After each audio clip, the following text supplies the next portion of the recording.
تو ابو ہریرہ نے پوچھا اے اللہ کے رسول میں جا کے سب کو بتا دوں؟ تو نبی صلی اللہ علیہ وسلم نے فرمایا ہاں بتا دو۔ تو ابو ہریرہ نے کہا اے اللہ کے رسول صلی اللہ علیہ وسلم میری بات کو کون مانے گا؟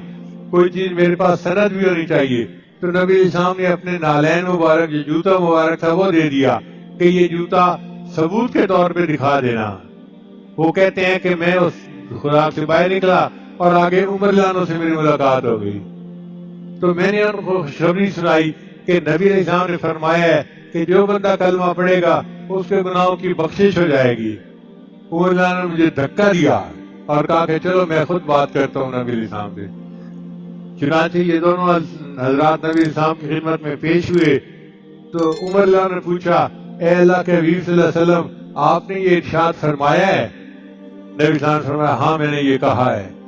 تو عمر اللہ نے کہا اے اللہ کے حبیب صلی اللہ علیہ وسلم میرا مشورہ یہ ہے اس بات کو عام نہ کیجیے ورنہ لوگ گناہوں پہ جرأت کرنے لگ جائیں گے کہ جب کلمہ گو ہیں تو گناہ تو معافی ہو جانی ہے، اب کرو جو گناہ کرتے ہیں۔